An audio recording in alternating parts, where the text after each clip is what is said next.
is going on, everyone? This is the Daily Fix podcast on the Fantasy and Dreams Podcast Network. I am your host, Keith Fleming. I apologize. I know I sound like crap. I am recovering from the flu. Apparently, what happens in Vegas does not stay in Vegas, Joe. I brought the flu back with me. And why don't you tell everybody why we're doing this at the ass crack of dawn for you? I have a U of A football game to get to, and before that, I need to get to a bar near the university to watch the United States of America defeat England in soccer. I love it, man. I hope that happens. I'm not as confident as you are, but we do apologize. We had planned on doing 2 pods this week. We normally do a Thanksgiving day pod, slate as well. Unfortunately, again, because I had the flu, I felt like death. I couldn't do it. I was going to try to have the Michael Jordan flu game podcast episode for Keith. And I'm like, man, if that dude really had the flu, no wonder he's the GOAT. Yes. I couldn't even do a podcast. That dude scored 40 points in a game 6. So, interesting week, obviously, because we only have, 9 games now? Something like that, 10 games? I guess the good thing is there's not, I don't think, any buys this week, right? Yeah, so there's no buys. So we actually get 11. So it's not really different from some of the heavier bye weeks that we've had. So although they did take some of our favorite offenses and defenses to pick against yesterday. But let's get right into it. Let's do the QBs first. My expensive tier is Tua, 6,900. I think I said this 2 weeks ago when I picked him before their bye that they're too good right now on offense, and Tua is playing too well that if they're going to continue to price him in this range, I'm going to, sign me up. For the main slate, only Mahomes and Fields are averaging more points in their last 3 games, but there are 4 QBs more expensive than Tua. Tua's averaging in those 3 games 320 yards per, 9 touchdowns, no interceptions. He scored at least 23 points in each game. The Dolphins, and this is what I love, have scored 30-plus points in each of those games. And what I really like about this play is I think Tua is going to be low-owned. The fact is the Texans are terrible against the run. I'll talk about that again a little bit later. That is a theme on this podcast every week. But that number, what is a little deceiving, right? Because it's 4th what they are in points scored against, to quarterbacks, the 4th least. So they're actually doing well in that sense. But a lot of that is again, they can't stop the run. But just in the last 3 weeks, they played 3 pretty bad run defenses. Miami has in Detroit, Cleveland, and Chicago, all bottom 3rd run defenses. Tua threw it 30-plus times in all those games. So this is who the Dolphins are. They're going to throw the ball. They're going to fling it. And I just think there's some real potential for a huge game. And most people are going to go with Lamar, Burrow, Herbert, because, again, they do have better matchups, in quotations. I don't know if it's technically bad. Texans are pretty bad. But I just think the combo of Tua being lower owned because of that, and the fact that, again, I don't understand why his price has not gone up. This guy is 17 touchdowns, I think, to 1 pick now in the games he started. And the one game that he didn't go bananas in was that Steelers game we've talked about. They didn't want to get him hurt. He'd come off basically 2 concussions. They knew his season would be over if they did that again. So give me Tua at 6,900 as my expensive tier. Yeah, I really like that play. When I was deciding for my high tier guy, it really came down to 2 guys, and he was the one I did not go with, but he was very close for all the reasons you listed. I'm going Joe Burrow, 6,700 at Tennessee. Again, you just mentioned, Tua has been on a roll, and you've got a bunch of guys priced over him. And then Joe Burrow is among the slate that's playing in the normal Sunday games, the only quarterback averaging more points over this season is Patrick Mahomes. Patrick Mahomes is 8,200. Between them are 5 guys. Now, 2 I get, because if you take out the game where he got hurt, he's right there with Burrow in points per game, and obviously been on a roll lately. But I don't know why we're betting on Kyler Murray. First game back, spent the last couple of weeks playing. I don't keep up with video games anymore, but I know a new one came out, so watch out, Kyler Murray. If Fields plays, there's absolutely no reason to me that you'd want to shell out more money for him than Tua or Joe Burrow, because he has banged the heck up. But anyway, yeah, Burrow, 24.8 points per game on DraftKings. He has 4 300-yard games on the season. 7 of the 10 games, he's hit multiple touchdowns. 3 of his last 5 games, over 30 points. Which, when we're looking for the guys we're going to dish out a bunch of money for, we want those 30-point games. 2 games he didn't hit 30. Cleveland, which he 15.5. The problem there was he had a couple of turnovers. He still threw 2 touchdown passes. And then the Carolina game, which doesn't even really count because Joe Mixon was running for 10 yards a carry in that game, so they didn't even feel like they needed to throw. I mean, he threw 28 passes in that game, which is the only game all season he's thrown under 30. He's 6th in the league in pass attempts per game. Jamar Chase is expected to be back. It's big. So full complement of wide receivers. And then this Titans defense, not the best against the pass. If you look, they have had 3 games where they've held the opposing quarterback under 15 fantasy points. That was Sam Ehlinger, Davis Mills, and Russell Wilson, who sadly this year kind of belongs with those guys when we're talking. He does. Yeah, he's right there with them. I mean, listen, if you give up 2 passing touchdowns to Aaron Rodgers this season, it's actually a bad sign.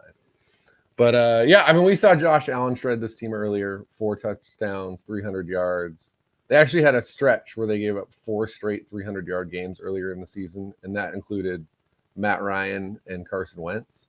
So, yeah, I think you give Joe Burrow all of his guys, and he's going to put up some points this week. Yeah, I was very close to going with Burrow. I like stacking where I'm going to talk about one as receivers. I'm probably pretty sure you will too. The median tier, who we share, correct? We do. So Gino doesn't get any respects, Joe. I don't understand why this guy I don't know what he needs to do for his price to go up, but hey, it's fine by me. He's 6K. He scored 19 points or more in his last 3. Only Jacoby Brissett is averaging more in that span who costs less. The Raiders are 30th in points allowed to QBs. Just since week 7, the following QBs have scored 17 points or more versus Las Vegas. A number Smith has eclipsed in 7 out of his 10 games. Davis Mills, who lost his job. Andy Dalton should lose his job. T-Law, who, okay. And Matt Ryan, who lost his job but got it back. So you can get at this Vegas defense. Yeah. I mean, it's a mess in Vegas. I think – I don't want to say they're quitting because I know they won last week, but they're not a lot to play for. And all 4 were top 10 for the week in scoring at their position. So, again, they allowed Davis Mills, Andy Dalton, Trevor Lawrence, and Matt Ryan to finish top 10 at QB that week. Gino has thrown multiple touchdowns in 7 of 8. Like, go Gino, go. Yeah. And what I love is you can double stack him with Metcalf and Lockett for 8,700, which I think that may be the best, like, triple stack, whatever you want to call it, double stack you can do. There's going to be one other I'm going to give in a minute that people are probably going to think I'm crazy, but I love Gino. Yeah, I'm with you. Like, I could understand having him priced at 6,000 against a number of teams in the NFL. The Las Vegas Raiders, just not one of them. I mean, their offense has generally been solid this season. They've only won 3 games, and those 3 games are Houston and Denver twice, which tells you this defense can't get stops unless they're facing disasters on offense.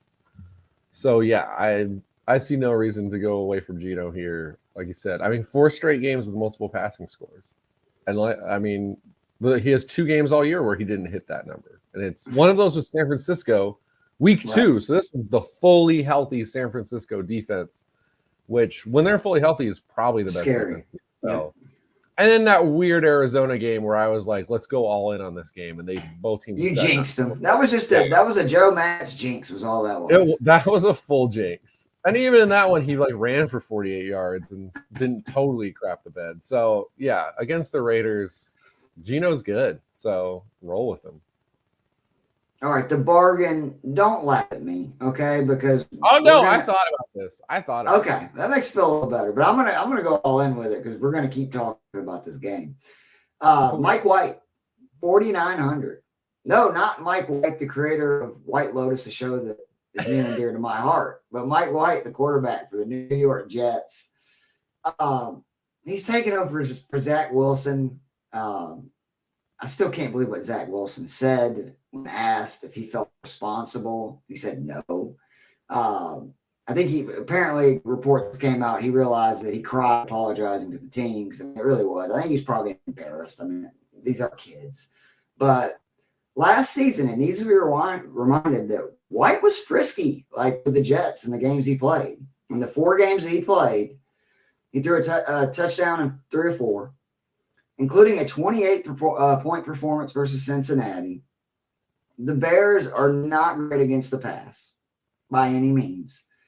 No. And there is talented weapons on the Jets. You've got, Garrett Wilson, obviously, Elijah Moore, Michael Carter.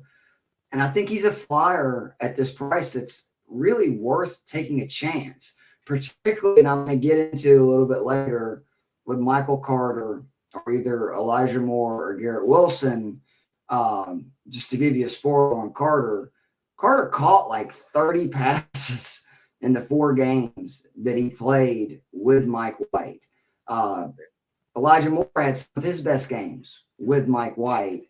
And then Garrett Wilson is probably right now at whatever religion he is on his knees praying that Zach Wilson is no longer the quarterback and he has somebody that hopefully can throw him the damn ball. I just think this is a breath of fresh air for a Jets team that, let's be honest, they've hung in games despite no passing ability whatsoever. So if White can just play decent, I think he can be a huge boom at 49. You never see QBs below 5,000. No, I mean, yeah, it's the only time we ever see this is in situations like this where when they set these lines, they were not expecting Mike White to be the starter. Although obviously that fact that he's 4,900 meant they considered the idea. Right. They were like, well, maybe. Yeah, another thing to think about, and I would consider this less a defense of Zach Wilson and more of a reason to not be totally afraid of Jets quarterbacks. They faced the toughest group of pass defenses of any team so far this year. Ooh, I know that. And like you mentioned, the Chicago Bears are not a tough pass defense. So that's just another reason to think Mike White could have success. I mean, we saw him have a huge game last year. What was it, against the Colts, right? Oh, it was the Bengals. So, was it the Bengals? Okay. Mm-hmm. He had a good second half versus the Colts as well. But yeah. The Bengals was the one where he scored. I think he was the number 1 QB that week in fantasy. What a time. So, yeah, no, I kind of like that play as well. I think I'm playing it safer going with Taylor Heineke at 5,300, although... Well, they are playing my Falcons, so that's probably safer. As we know, every week I must choose at least one player who will go against your Falcons. Not a bad idea. I am not someone who's like foolish enough to believe Taylor Heineke is somehow a good quarterback just because he draws key penalties at the right time. He's actually been a disaster in fantasy the last 2 weeks, he combined 15.28 points over the last 2 weeks. One of those is against Philly, so that's fine. The fact he didn't do anything against Houston isn't great, but we talked about it though, right? You can run on them.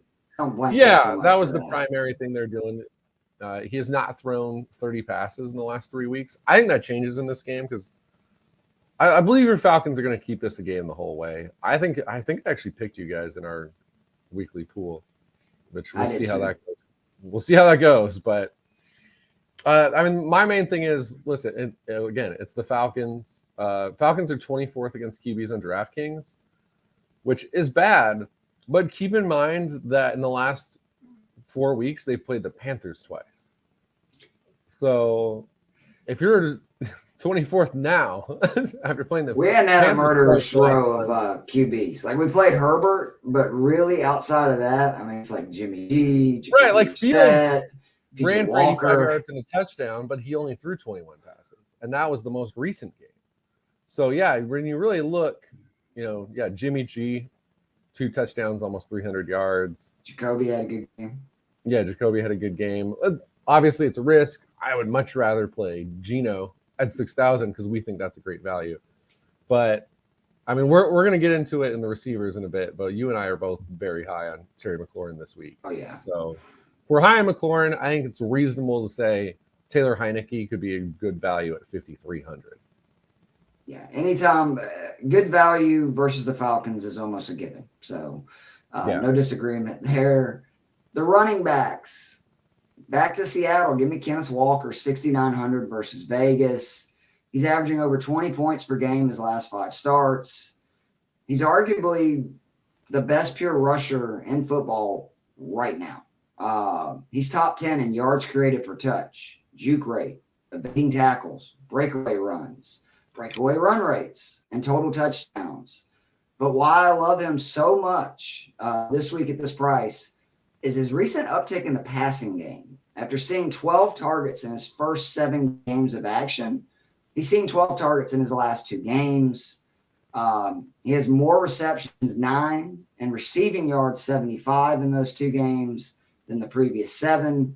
It just means his floor is slightly higher, which that's the concern with Walker because he's kind of a big play guy. He needs that big play. Like, if you look at his really good games, he's had that big play. And obviously, when you're trying to win money, you want to have a pretty safe floor if you're spending $6,500 or more. And if a guy's not catching passes on DraftKings, that's scary. I think by him now catching some passes and being more involved in the passing game, it just raises it a little bit. So it's not as much of a risk. And the Raiders, over their last 5, have given up just under 500 yards rushing and 5 touchdowns on the ground to the primary ball carrier of their opponent. I would be shocked if Walker does not bust one of those big ones versus this Raiders team. And I think Seattle, coming off a bye, is going to win this game fairly easy. And that's going to mean that he's going to get the ball a lot down the stretch. And we've seen in games, if he gets 20-plus carries, he can score 25 to 30 points easy. I think he's a very safe play, but also with potential to be like a top 5, running back for the week. Potentially score in general. Yeah, I really like Walker as well. I mean, the only thing Kenneth Walker has problems with is he gets stuffed for no gain or a loss way more often than you'd like. But we don't care because he gets a 40-yard run 2 plays later. And, if Seattle's behind the sticks on one play, that doesn't matter in fantasy. No. We'll take giant runs that he has every week. Yeah, he's my my high-end flex. So I'm very in on him as well. But I went with Josh Jacobs also from this game, 7,700 against Seattle. Jacobs has been awesome this year. I think he kind of probably fantasy people are aware of how good he's been because I think the average person is like, oh, Saquon's leading the Giants to a good record. Actually, a lot of the really good running backs have been kind of left behind by their teams because Nick Chubb is also having another fantastic year, but Cleveland finds ways to lose. But Jacobs, fantastic this season, 20.6 points per game on DK. He had that one stretch where he had 3 straight 30-point games. Last 2 weeks, he's back to it, back over 22 points last 2 weeks. Last week, he didn't even score a touchdown against Denver, who's one of the best defenses in the NFL, 160 yards. What I really like about this one is Seattle's defense against running backs in the pass game. because the only team giving up more yards receiving in the pass game is Jacksonville. Oh my God, I feel dumb. I was looking at the Raiders defense. Sorry, the Raiders are terrible in the pass game. But guess what? Seattle's... I actually feel better about Kenneth Walker. Yeah, Seattle's 29th, though. So the Raiders are 31st. Seattle's 29th in passing yards allowed. And DVOA, they're 32nd and 31st. So again, that's why I like both of these running backs, is both of these teams do not cover guys in the passing game. And then if we look at Seattle's run defense, earlier in the year, they were getting slashed every game, 4 straight 100-yard games. Then it seemed like they figured it out. 4 straight games under 100. Then week 10, they faced Tampa Bay, a team that we talk about as just completely inept at running the football. And lo and behold, Tampa Bay runs for 164 yards with the running backs. Now, part of that was Leonard Fournette got hurt, so a better running back came in Rachaad White. But regardless, Tampa Bay has been awful. But Josh Jacobs is arguably a better. I mean, actually, it's not even arguably. He is a better running back than Rachaad White. So yeah, Josh Jacobs is a top 5 running back in the NFL. Right. So, and he's going to be the focus of this offense. And again, not a guy you worry about. You know, if Seattle goes off, which we think decent chance. We just talked up Geno and Kenneth Walker. Not worried about it. Josh Jacobs isn't coming out. This is a guy who had 6 receptions 2 weeks ago. He's had multiple receptions in every game since week 3. Fire him up. Obviously, you're probably not going to put both of those running backs in because, I don't know, you and I, as much as you're all in on don't spend a ton on running backs, I don't know that I'm going all in on spending that much. Right. But I would say pick one of those guys because I love them both this week. You know, for next year, I think I'm going to really start looking about guys that have their contracts not extended. Because I'm serious. Like they're playing for their money, right? And it's just amazing. That's been something in baseball that has been true for forever. That you can look at a guy that does not. More true. Exactly. And I think that's something seriously for fantasy going into the seasons, like to look at that and go, hey, you know, they like expensive things. You know, they like their life. So they're going to, you know, there's a little extra we would all like motivation. millions of dollars. Exactly. So strong motivator. So we share the median, and rightfully so. It's Jeff Wilson Jr., 5,900 versus Houston.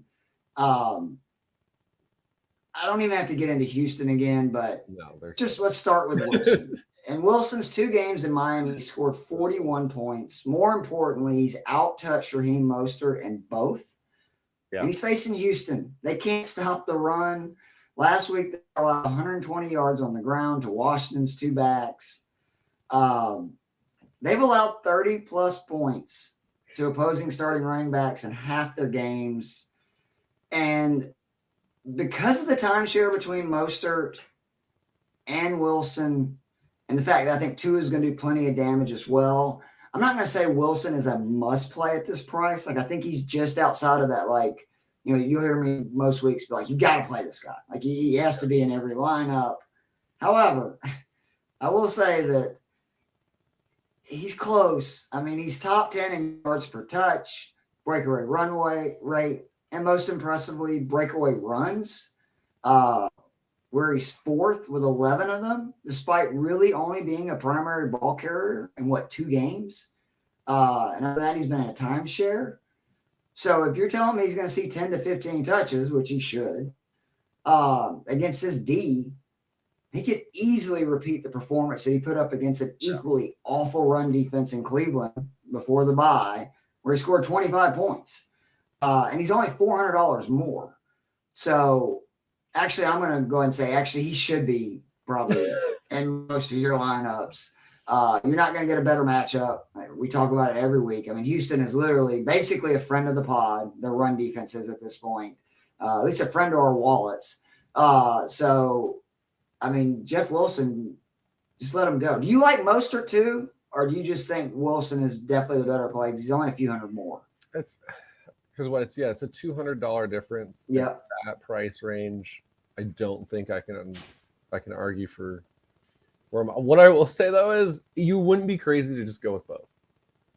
In the last 5 weeks, they've given up 7 double-digit point games from running backs. So there's been two of the last 5 weeks, 2 running backs from teams have hit double digits. So, yeah, if you want to play it safe and just be like, they're going to run all over him, it doesn't matter which guy. And Houston, 90% of the snaps this year, they have been tied or losing to their opponent. So there's not really a situation where I think you're going away from the run game if you're Miami. So, yeah. And they've got a new QB this week. You know, they went away from Mills. Allen is going to start this week. Which, I mean, it doesn't matter. Well, that's what I'm saying. It's like it could get. People are like, it can't get any worse. I'm like, it can. It absolutely could be. So yeah, I mean, I think Wilson is a great play, and I think Mostert's a good play. So yeah, feel free to just go all in on that if you want. And that way you can't miss, right? Like right. In some ways, I like that. Can. I don't think you can. Because I think their floor both will be at least 7-8 points. And then that way, if say only one of them ends up going bananas, at least that way you're guaranteed to get that and a value because they're both under 6K. Yeah, I'd say at minimum you're getting 25 points combined, and it would not be unreasonable to think you can get 40 plus. This is, I think, the best week I can remember of running backs under 5,600, where I think there's some real potential for like big games. You're going to give one. My guys are Rashad White, 5,100. Yeah. I think this is his true breakout game this week versus the Cleveland D that, I mean, they don't get the pub that like Houston and some of these other Ds do. They're bad.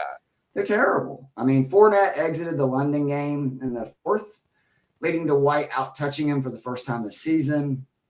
But the good news is even before that, he saw the first carry of the game, which I know that's not really a big deal, but it shows that from the beginning he was going to be involved. And they were basically on a 50-50 snap count, touch count before he exited the game. The Browns have allowed 12 rushing touchdowns on the season. And just in the last 4 games, kind of like what you were talking about, 6 different rushers have rushed for 60 yards or more, and 5 different running backs have scored a touchdown in just the last 4 games. They've actually allowed 6 different players to score a rushing touchdown, but one of those was a wide receiver. I think there's a good chance that both Fournette and White could score in this game. But White is $700 cheaper. And then there's still a chance Fournette misses. And if Fournette misses this game, White is probably my favorite play of anybody this week. And the great thing about if Fournette misses, if White is out there, which I don't think he should be, but if he's out there in your fantasy leagues, this dude could end up taking over for an offense that I think Tampa Bay is still a team that don't sleep on in the NFC. Brady, I think people forget, has kind of in the last couple of years got to where he doesn't want to take any hits and stuff early in the season. And then it's like he changes the way he plays as the season goes on. And really they just need a running back. And Fournette has not been that answer. White's a very talented guy. He's a good pass catcher. That's what people forget was he was actually a pass catching back coming out of college. So again, in DraftKings, that means you get the automatic points. So I think he's a great play either way, but man, if Fournette's out, you should have him in every lineup.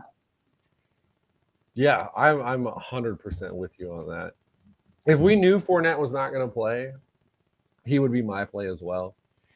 I've always been high on him. He was my 3rd favorite back from this draft. Now, I was probably wrong. He probably should have been 4th because you were very right about Dameon Pierce. But the point is, he's a talented guy. Well, we'll see, though, right? Like, I mean, that's the thing is he hasn't really got a chance. No, he has. And obviously, him in London, he looked great. Yeah, he looks fantastic in that game. So I didn't know he was that physical. Like he's actually a physical I didn't either. Guy. Yeah, I mean, he has decent size, but I think it's part of that. Like, if it's guys a pass catching back, I just automatically assume. Yeah, you automatically think, they don't. It's like unless they have legs like Saquon, I'm like, I don't know if they can power through that. And nobody has legs like Saquon. That's absolutely correct. But I'm going Latavius Murray at 5,000. I think I have both of these guys starting, White and Murray. Shocking that they cut Gordon, though, right? Well, what was his fumbles up to this year? It was bad. But it was just the fact that they lost Williams and cut. You know what I mean? It's like, wow. And it's not just, though, that he was fumbling. I believe he had at least 2, and I know one of them was this last week. I think 3 fumbles in the red zone. And so once you're fumbling in the red zone, that's when you're not in the doghouse. You are literally off the team. And they traded for Chase Edmonds. He's hurt already. He's out. I know, shocker. So it is Latavius.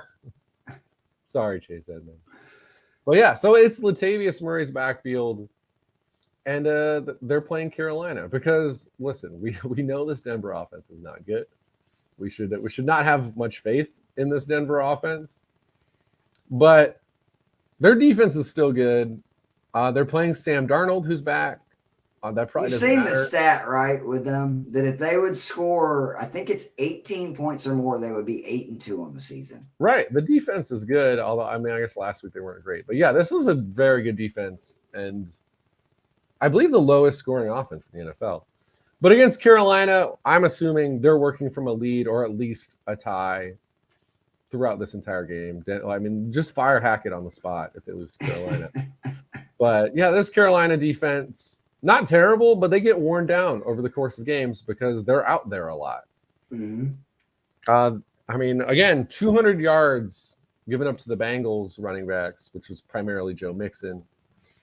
And the Bengals not been a great running team this year, or honestly, like any year. So the fact that they were able to just run for 7.3 yards a carry gives you a good idea of where this team is. The only two teams that really couldn't run the ball at all on them were the Rams, who have probably the worst offensive line in football, and the Buccaneers with Fournette. So ignore those games. Every other game, they're giving up at least 79 yards. On average, 140 total yards given up to running backs, 110 on the ground. So yeah, I'm getting Murray, who should dominate this backfield against a defense that will get worn down, like 5,000. Yeah, you nailed it when you said this is the week where you looked at the guys under 5,500 and you're like, wait, there's options. It wasn't like, oh, there's just one guy who I kind of like, which is a lot of weeks. Like, yeah, you could. I mean, we already mentioned we really love those two guys from the Seattle Raiders game. You could go all in on the Miami one, but if Fournette doesn't play, you could go Murray and Rachaad White and go real cheap and not feel bad about your running backs. And really splurge on the other places where, yes, let's be honest, that's typically this year, has been where, it's consistent. Moving on to the wide receivers. I fucked up last week. I should have listened to you. I was all in on Boyd. It was a horrible call. I liked the Boyd play too. I wasn't you did, but I argued with you about Higgins, which was just the kiss of death. Like we're not normally. Don't go against Higgins. We're a Higgins pod. We are, but even more so, we normally don't ever be like, I don't like that play. And I didn't like it. And of course he went bananas.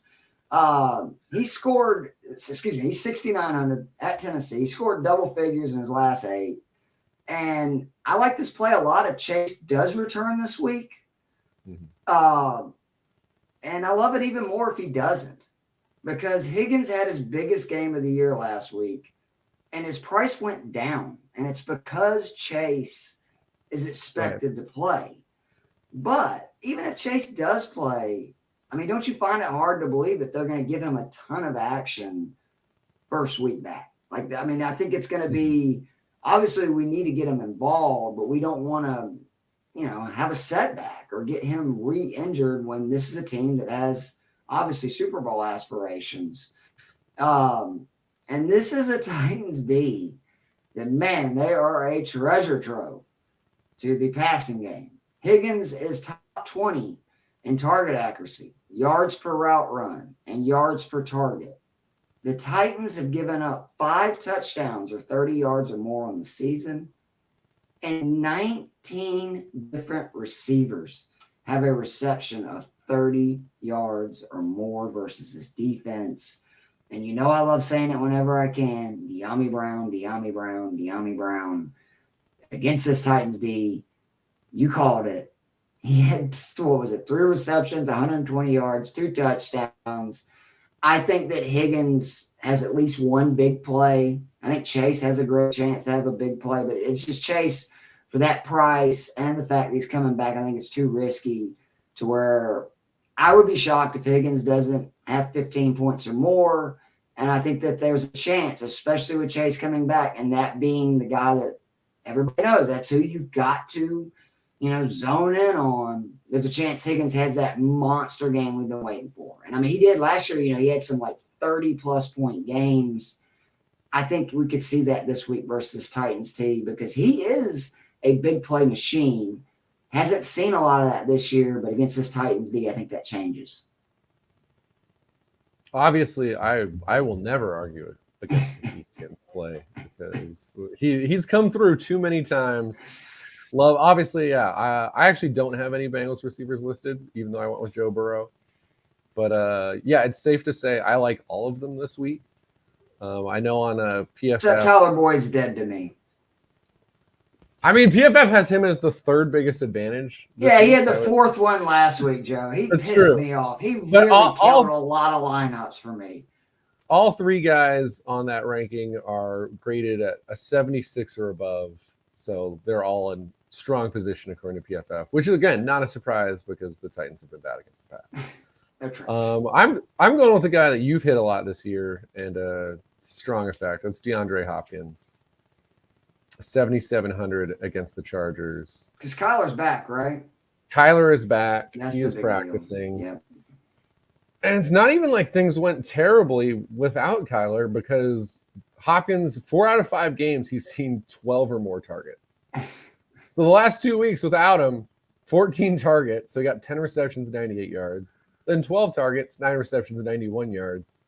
So he's averaging, with Colt McCoy, 19 points per game. The only game where he didn't have a real strong game, 18 or more, was against Seattle, where you've got a guy like Tariq Woolen who's bigger than Hopkins and faster than Hopkins, and that's just not a combo that really happens. The size thing is just not a thing that happens outside of Seattle. And even then, he caught a touchdown, finished with 14 points. So he has not had one of those.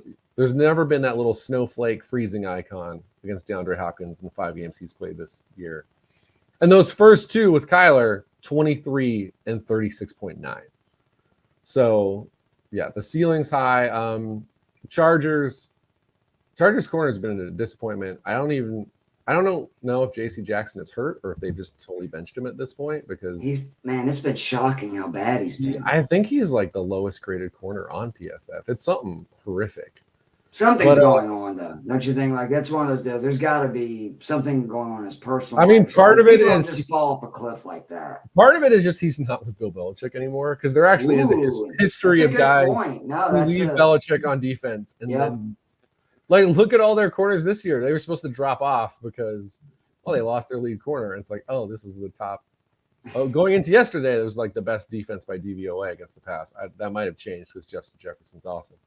But, yeah, the Chargers corners, not counting Jackson, they still only have one guy who's top 60 in coverage. That's Bryce Callahan, who's their slot corner, and he's 5'9". So I'm not terribly concerned about any of these corners up against DeAndre Hopkins. He's going to see double-digit targets. I don't think the Cardinals' defense is very good, so I think the Chargers will score points. Murray's going to drop back 35 to 40 times. I don't see anything to worry about. The only question is, do you like another guy more? Because we're going to see 20 points from DeAndre Hopkins. I mean, to be honest, I don't think I really do. I wasn't sure if Murray was going to be back, but now that I know he is, I completely co-sign with that. He will be in a lot of lineups. We share another guy for our median tier. Why don't you go ahead and, since I've gone on first on most of the guys, why don't you tell people why we love Terry McLaurin? I mean, Terry, gosh darn it, I never remember the name. What? F1 McLaurin. F1. Gosh darn it. It's not even that hard to remember. It's just a letter and a number. It's because he's Scary Terry. I'm sorry, Jorge. He's it Terry. Rhymes. I'm sorry. I love rhymes. But, yeah, I mean, Terry McLaurin is awesome. His quarterback situation is probably the worst outside of Carolina this season, or Carolina and Houston, let's say. Well, now I'm thinking of the Jets. Fine, it's bottom 5. He gets it done. Again, second in the league in routes run. He's run on every single route that Washington and deep targets has passed. Yeah. Consistent production. We were disappointed last week because I believe he was one of my picks, because Houston has actually been bad against number 1 receivers. only 9.6 points. But again, that's because teams run heavily against Houston. Well, and Taylor wasn't great. Yeah, and Taylor wasn't great. But again, keep in mind that with Heineke, he's been better than he was with Wentz because Heineke remembered that Terry McLaurin is very good, and so he targeted him at twice the rate. Probably shouldn't be throwing Curtis Samuel the ball 15 times a game. Yeah, honestly, if Carson Wentz just threw to Terry McLaurin at the same rate, I think Carson Wentz would, now that he's healthy, I think he'd be the starter. I agree. But ever since he's taken over, at least 7 targets, 5 straight games. 3 of those games, he's topped 18 points. And as we know, your Atlanta Falcons do not enjoy covering wide receivers. Even AJ. Do we even try? Sometimes I don't know if we try, Joe. It's a fair question. 28th in yards allowed to number 1 wide receivers at 81.1, according to Football Outsiders. Yeah, I mean, I believe Terrell's back, but he's gotten roasted. He played last week. He's not 100%. Right. And again, McLaurin went off against the Philadelphia Eagles, who probably have the best pair of outside corners in the league. So once you do that, I'm not sure that I'm going to fade you against anyone. And yeah, I'm really just confused about the price, honestly. Like even more than the Geno one, which I think is weird. Why is Terry under 6,000? Just because he didn't go off against Houston in a game where they threw like 26 passes? Like, it's got to be ownership. Like it's got to be like something to do with ownership. No, people are being dumb. Play Terry McLaurin. Shocker. Yeah, I co-sign. You mentioned it. He's up to 14th in targets. He's seen 43 in his last 5 games, which I believe that's basically when they made the change at QB. Yeah. He's averaging just under 16 points per game in those last 5, and the Falcons suck. They're basically they're the equivalent to the Texans' run D of secondaries. So I don't think you can get a better value at wide receiver this week than 5,900. My bargain tier, and I'm glad you went with Garrett Wilson because that's who I had, and I changed it. I went with Elijah Moore, and again, it's all about Mike White Lotus. Yeah. It's a small sample size. I get it. But in the 4 games with White last year, Moore averaged 15 points per game in those starts. He scored at least 10 points in each of them. The big thing to me was he was utilized more last week, which they had talked about coming out of the bye. He actually got some receptions and targets. And this is what I really love about it. If you're going to do like me, I'm going to do, I think, probably 10 of the $3, 100,000 first place, 20 max entries. You can play White, Carter, and Moore for 13,800, or you can go White, Carter, and Wilson in Moore's place for 14,700. That is the potential to be seriously like a millionaire lineup. And I know that sounds crazy, but with what we've seen Mike White do in the past, and with what Michael Carter and Moore have done with him, and obviously Wilson is a super talented receiver who is just begging for somebody who can throw the ball to throw it to him. Yeah. I mean, if you could get, say, 45, 50 points out of those 3 guys for 14,700, and you've got all that money for the rest of your lineup, it could be real gangbusters. So I'm glad to see you're on Wilson, and I do. I think that there's a lot of value on the Jet side this week. Yeah, I'm with you. Like you said, Elijah Moore with Mike White, that's when things happen for Elijah Moore last year. So we could definitely see a return to that potentially. Garrett Wilson, I picked him last week. I was hoping he could once again beat up on the Patriots D, but the Patriots defense is good. They see you a second time. It wasn't Garrett Wilson's fault. It was not Garrett Wilson's fault. I mean, yeah, again, 5-2 as a starter and you get benched, it means you were really, really bad in that game. Wilson, I mean, he's had 4 double-digit games. It doesn't sound amazing, but again, that was dealing with, I mean, who knows how Mike White will play a quarterback, but it's not like he had good quarterback play. Look how good Wilson was with Joe Flacco, too. I mean, he had a 9-point game, which is not terrible, especially the first game in your career. And then he had a 33-point game. Yep. So, yeah, and then prior to this last week, I mean, he played New England and Buffalo. and put up 20 and 17. So he was actually doing fairly, even if we count this most recent New England game, he's averaging over 13 points per game against two of the best defenses with Zach Wilson throwing to him over the last 3 weeks. He is 20, let me see. Oh, I just lost my number. 21st in target share, which doesn't sound like an amazing number, but that's 21st among all wide receivers, and he's priced at 4,300. It's ridiculous. And again, and you got rid of Zach Wilson. Right. And then the Bears defense, not good. Garrett Wilson actually slots in at 6th, right below DeAndre Hopkins in PFF's wide receiver cornerback advantage. Oh. So, yeah, Bears corner is not great. This team would be worse against wide receivers than they're listed at, because they're listed at 8th. But a lot of that is teams are generally beating the Bears, and so they run a lot. And also they played a team like the Giants that doesn't have wide receivers. So that helps too. So yeah, I think you're right. Like, obviously there's risk involved. All these guys are priced low for a reason. But it's not outside of the realm that Mike White throws 3 touchdowns and all 3 are to Garrett Wilson and Elijah Moore, and you spend on the right guys elsewhere, and yeah, maybe you win the million. Who knows? I think that it's very rare you have a chance to have this kind of value, which there could be. The tight ends, I'm not going to spend time on it. My expensive tier is Travis Kelce, 7,700. With the Chiefs receivers being banged up, he scored 80 points the last 3 weeks. What is it? Death, taxes, and Travis Kelce. Winning Joe Matt's fantasy football games. That's right. What'd you say? You had two or 3 games already this season that you had, like, I believe 40. Yeah, in our Fantasy and Frames fantasy league, I've had 2 weeks. We're going into either a Sunday night game or a Monday night game. I believe I had like a 20% or lower chance to win according to their algorithm. Kelce said, but luckily I have Mahomes and Kelce. Not so fast, my friend. And so in those 2 games, Kelce has caught 4 and 3 touchdowns. And so naturally I won both games. Yeah, it's a great combination to have, especially because we're half-point PPR except for tight ends. It's full point. So Travis Kelce. Hello.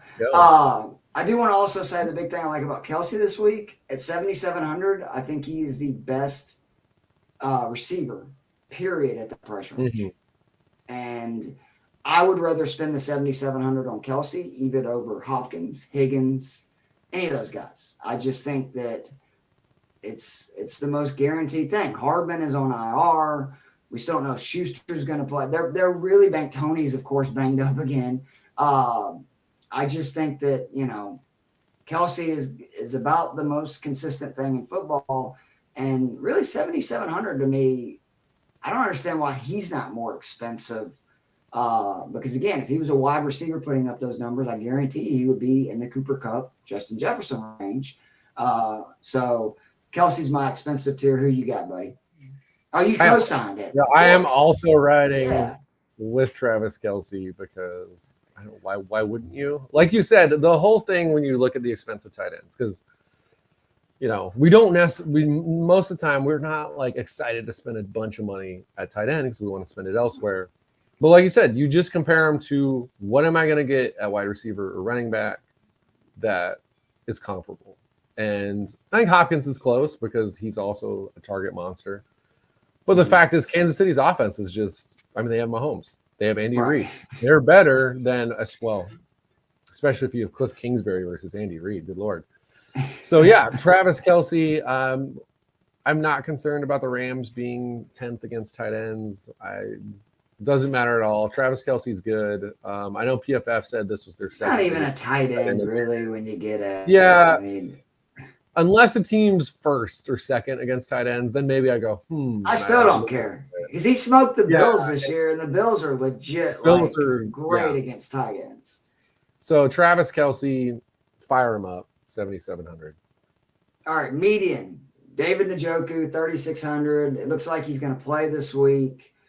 Tampa is arguably one of the worst defenses versus tight ends in fantasy. 29th in points allowed on DK. They've allowed 5 receptions or more to tight ends in every game but 2. Njoku has seen 6 targets or more in 5 of his last 6. and scored double figures in 4 of his last 6.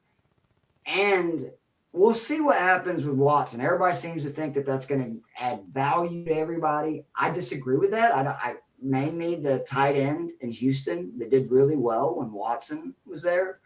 Jacoby Brissett loves throwing the tight end. So this may be the last week that you have that Njoku can really go bananas. The other thing is, as I told you guys, I think Tampa Bay is just getting it going. I think they're going to score. I think Cleveland's going to be behind. And I think that means Njoku could have a monster game at 3,600. He's due, too. Last week, it was kind of like with Tua returning from the concussion.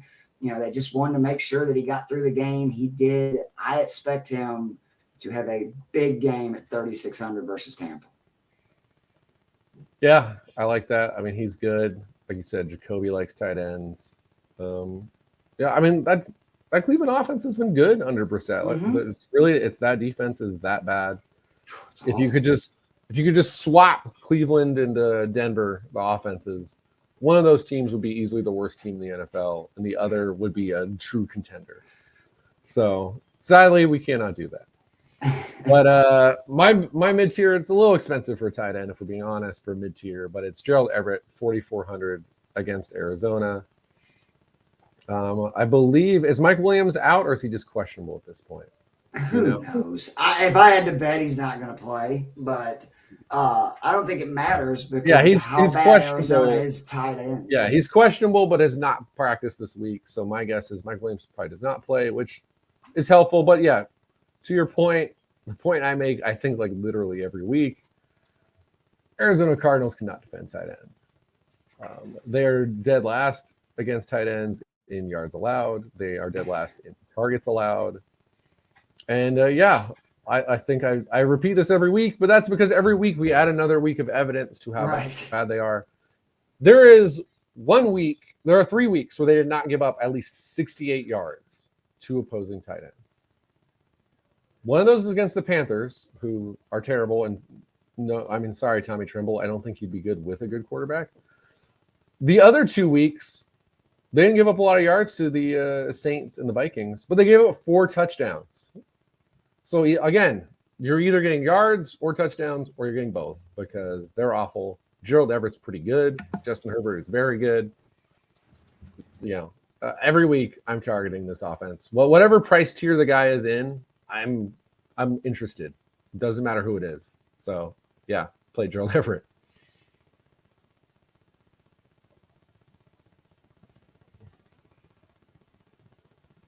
I lost you there, Keith. I had to let the dog out, man. He was driving me crazy. So the bargain tier, Trey McBride, 3,100 versus the Chargers. It's about volume. He saw 5 targets, caught 4 passes in his first game without Ertz. Arizona throws to tight ends as much as any offense in the NFL. And the big thing is Murray is going to be back, which I think should only increase his value. He saw a 76% snap share, and I'm really high on McBride. I think he is a stud. And I was saying a couple of weeks ago when the Ertz injury happened that I would be picking this guy up. I think he's going to have an Amon-Ra St. Brown kind of finish to the season where he's going to win some fantasy leagues for people because I do think he's going to put up some numbers. Because let's be honest, with the Brown injury, all they have is Hopkins. I know they got more, but I think McBride could be a real weapon. And at 3,100 versus a Chargers team that is very bad against the pass. And also, I just think that the Chargers are going to score at will on this team, which is why I co-sign with the Hopkins, but I also think McBride could really have some value in garbage time scoring some points. Yeah, I like that a lot. I mean, we've seen Greg Dulcich do some good stuff in Denver as a rookie tight end. Well, actually kind of a strong rookie tight end group because Bellinger was doing pretty good with the Giants. Last couple of years, Fryer move, Yeah, and normally tight ends take a while, but it seems at least, recently we've seen more production. And McBride was the guy that I think, at least as far as receiving goes, for fantasy purposes, I think everyone's like number one guy. Reminder, he had 90 receptions his senior year and over 1,200 yards. And he didn't score a lot of touchdowns, but that's because Colorado State, and I can say this because I was living in Fort Collins, they were awful. They were a truly terrible football team. He was their offense. He was the offense. Yeah. And there's only so much you could do. But yeah, he was very good. I like that play. I'm going against the other defense I target every single week, and that's Seattle. Foster Moreau. He hasn't had a huge season since Waller's gone out, but hey, the one time I picked him against Indy, we got 40 yards, we got a touchdown, we got 13 points from a guy. Take that. 200. So I'm going to trust Foster again. He's still only 3,400. And again, outside of Arizona, it's hard to find a defense that does worse against tight ends than Seattle. They are 31st in yards allowed and 30th in targets allowed to tight ends. So they're awful. And again, so if I know some people might be like, if you have a great memory, you might be like, oh, but didn't why am I blanking on his name? Who's the Saints little white guy who loves to be quarterback and tight end? Oh, Taysom Hill. So yeah, blanking on Taysom Hill.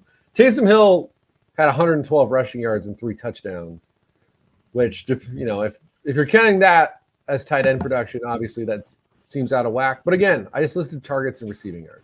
So It doesn't matter that happened. I mean, they gave up, as we all remember, 179 yards and 2 scores to Hawkinson back when he was on the Lions. We love that game. One of the rare great Kyle Pitts games was against Seattle.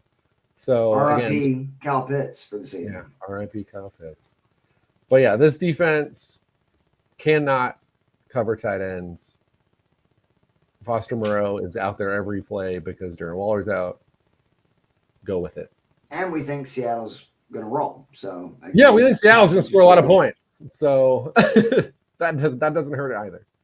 All right, moving on to the flex, and we got DJ Duvernay. Go ahead and ask away, man. We'll be happy to answer your question. I'm going to get into my expensive tier.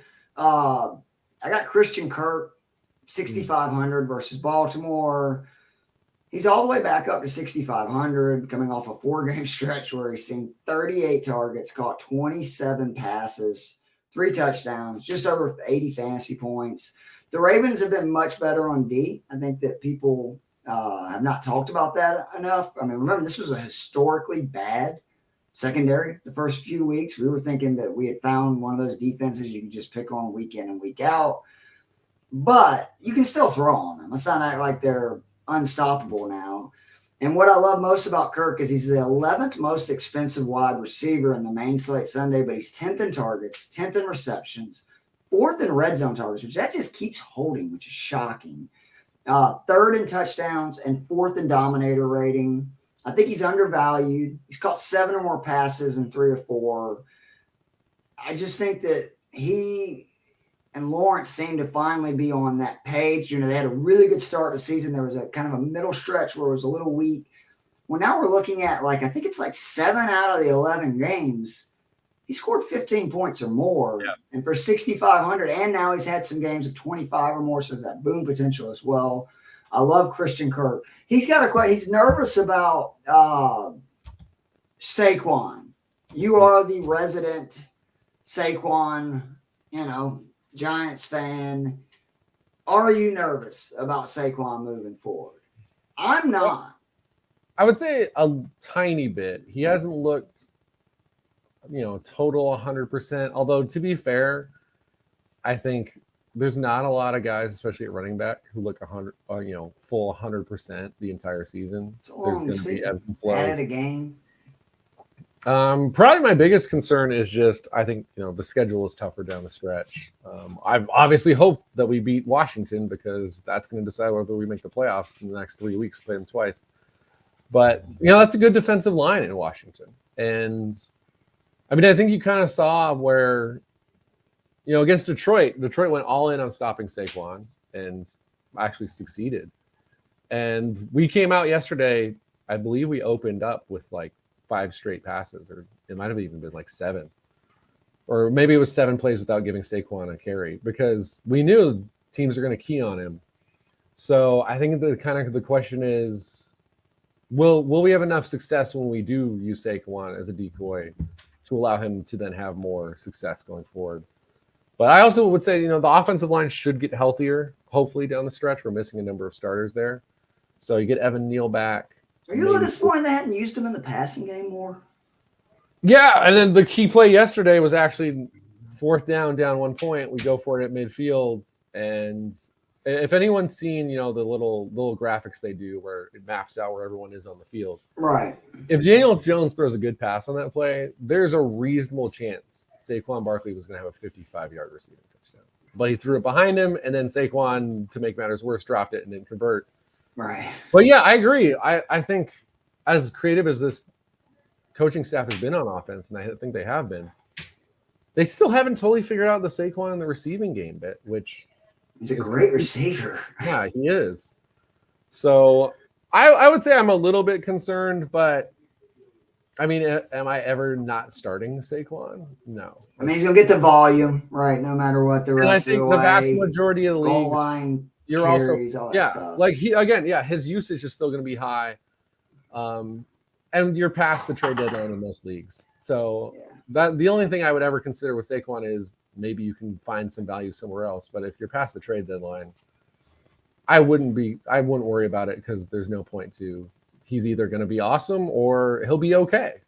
But you should be starting him every week because we've seen how good he is. I love players with a high floor, and I think he always. Yeah, he's always a high floor guy. So. Yeah, who's your expensive tier? Well, my expensive was your expensive running back. Oh, I'm sorry. We went over that earlier. I knew that. Why don't you go over your median then, buddy? So Josh Palmer is kind of a guy I'd given up on. Holy shit. That last week was shocking. Yeah, all the time people are, Josh Palmer's about to break out. He's about to break out.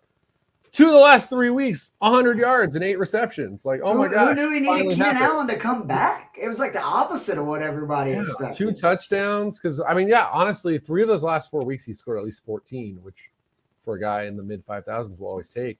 But yeah, getting a 33-point game when everyone came back was kind of insane. Mike Williams, again, unlikely to play. Mike Williams didn't play the entire game last week. So, I still think that's good. And maybe that's what's needed because Josh Palmer, I think, is pretty clearly not a legit number 1 receiver. But if you get the defense focused on Keenan Allen, that seems to be the recipe for success here. So, at 5,400 in this offense with Justin Herbert, Cardinals team, not terrible on defense, but not one that I'm ever afraid of. And I think this has a reasonable shootout potential with Kyler coming back. So, yeah, I think fire up Josh Palmer at 5,400. My one worry is maybe he ends up being very highly owned because of the explosion game last week. But at this price range, I'm not overly concerned about that. He did say that his trade deadline is actually December 7th. So he does have time. Okay. But, I'm looking at his roster. You got Barkley, Etienne, Montgomery, obviously, to me, has a ton of value now because Herbert's done for the year. And, how many people are in this? This is a 12-team league? It's a really good team. I guess tight end is kind of the weak spot. But, yeah, the only tight end that I'm considering moving Barkley for is Kelsey. So, right. Unless you can swing a Kelsey trade, I wouldn't do anything because I think those receivers are already so good. Yep. So, yeah, to me, unless you're going to get some Travis Kelsey move, I would stick with Saquon. Completely agree. All right. My median tier, Michael Carter, talked about it earlier, 5,400 versus Chicago. The 4 games started by White last year. 31 targets in the passing game and caught 22 passes. You can compare that to 24 targets and 14 receptions in the other 10 games Carter played last year without White. That, again, I know it's a small sample size, but that is a huge number for 4 games. He averaged 110 total yards in those 4 games per, with at least 80 in each of them, compared to 52 yards per without White. I kind of have a feeling Carter's going to have a big game with him. I really do. I think it's because, I've been shocked. I thought Carter was going to be that kind of back this year when they brought in Breece Hall, where they were going to run a lot with Breece and throw it a lot to Carter. That hasn't happened, but maybe it was just Mike White really likes to throw to running backs. I know a lot of people are going to look at James Robinson this week, and rightfully so. Robinson, I think, is the back that's going to get probably the more rushing carries, but I just think that if you look at it, man, that's a ton of receptions and stuff. So Michael Carter is my median. Finally, my bargain, Treylon Burks, 4,200 versus Cincy. Oh, yeah, Treylon. Don't have to make a case for this. He finally had that breakout game last week. He's extremely cheap. Cincinnati lost their best corner earlier this year. And the Tennessee needs a receiver. I mean, Bobby Woods has been a bust. So if you're telling me I'm going to get a receiver that's going to get the kind of targets he has the last couple of weeks for 4,200 and a pretty decent matchup, you talked about how you think Cincinnati's offense is going to roll, and I agree. Give me Treylon Burks, 4,200 versus Cincy. Ooh, I like it. But as the guy who was probably too high on Treylon, considering how good some of these rookie receivers are, I'm very excited to see what he can do down the stretch here. I hope he goes off. Although then I'll regret not getting him in any of my keeper leagues. So right. Bittersweet there. But my bargain, I'm going Evan Ingram all the way down at 3,200 against the Baltimore Ravens. I think both of us expect the Ravens to put up a lot of points in this game. The Jags, they need to. Jags Boy, defense their offense is falling apart lately. But yeah, we'll see. But my bet is Lamar Jackson finds a way to overcome a defense that's tanking down the stretch here. Yep. So which means again, Christian Kirk. I like that play. Evan Ingram, not obviously the same consistent production, which is why he's half the price, but he's coming off his worst 2 weeks, if we're just being honest, in fantasy. He's only 6.2 points the last 2 weeks combined. But this is still a tight end who's priced this low, who's had 4 double-digit games. Yep. He's top 10 among tight ends in deep targets, in air yards, in unrealized air yards, which just means that the potential is there for that bigger game. And only 6 teams are giving up more touchdowns per game than the Baltimore Ravens, 2 tight ends. So I just think this is a solid buy low opportunity in a game where Trevor Lawrence should throw at least 35 passes. And that allows you to do the Kelsey, right? Like you can do the double tight end. Yeah, you could do the double with that. Absolutely. I like that a lot. Defenses, which, again, if you've listened to this pod for a long time, you know that we don't spend a lot of time on this. And we typically tell people not to spend on defenses. I am going with Washington. That's my expensive one, 3,700. I said last week Washington. They ended up being one of the best ones. There wasn't they were second in scoring. I'm telling you, they quietly became a very consistent defense. I think they've scored 7 or more points in like 5 out of their last 7 games. And Atlanta, it teeters, right? Like if we don't stay in a game, it can get really ugly. You can see Marcus Mariota throwing passes from his ass. So the fact that we can get, Washington can get pressure. They get sacks, which is big. And then just the fact that if they get up early, it could be bad for, obviously Atlanta. My median is the Jets versus the Bears. This is really whether Fields plays or not, but if Fields does not play, boy, that could get ugly. That Jets D is really good. So I like them a lot, 3,300. And then the bargain, Kansas City, 2,800 versus the Rams. I don't even totally understand why they're so cheap. The Rams are either going to start Wofford, or what's the other guy that may start? The running guy. He played like don't even know. Exactly. So that's a very good reason to play Kansas City at 2,800. Who you got, buddy? My high tier is the New York Jets against the Chicago Bears. I mean, if Justin Fields doesn't play, which we'll see, I think this is a no-brainer. Trevor Siemian with the Chicago supporting cast. Again, the Jets defense is good. This is not like, 5-2 with Zach Wilson as a starter. You don't do that unless your defense is good. Exactly. 8.6 points per game on DraftKings on the season. We're looking at the Sunday slate. Only the Ravens are averaging more fantasy points per game in that regular Sunday slate. And again, Bears are 30th against opposing defenses, and that's with Justin Fields starting every game. So to me, I might honestly, normally I try to go a little lower than this, but if Fields doesn't play, this is my go-to defense. If he does, then maybe I drop down to the Kansas City Chiefs. Again, like you just covered. I mean, the Rams are a disaster right now. They have 2 games all season where they have scored over 20 points. They have 5 games where they've given up at least 4 sacks. There's a reason they're dead last. Again, they were dead last before Stafford stopped playing against opposing defenses. So don't worry about that. And then I always try to find a real low one. I don't love any of them this week, but if I had to pick one, I think it's the Saints. And it's mostly just, I think the Saints defense is okay. How much are they this week? 23? They're 2,400. 24. So the only other defenses in the 25 or below, let's even go 26 or below. It's the Raiders. Don't like that at all. We're in on a bunch of Seattle guys. The Jaguars, you could argue it because, again, that Baltimore defense or Baltimore offense has struggled. But you look at the story of that Jags defense, and they have like the 21-point game early against Indy. Last few weeks, not as good. I could see it though. They had 6 against Kansas City. Maybe there's a play there. Rams against Kansas City, absolutely not. It's insane. Same with the Texans. I mean, it's Jimmy G. You never know. You never know. He's coming off a 4-touchdown game. It feels like Jimmy G riding highs when you win a bet against Jimmy G. So Saints defense is okay. If Jimmy G throws a couple picks, we get a pick 6 because he tries to throw out to the outside, which he should never do. Then we're in business. But to me, yeah, I'm riding in that like 28 to 3,300 range. So yeah, like I said, Jets. If Fields doesn't play, otherwise, all in on Kansas City.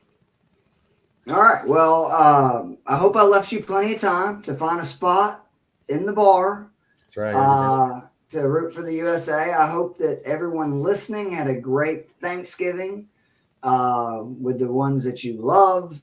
Again, I apologize for us. We really wanted to do that Thanksgiving show, but the flu's a mofo, man. Yeah, no, it's a good reason not to. I felt like such a bitch. Like I'm like whining to my wife going, I'm dying. She's like, no, you have the flu, dumbass.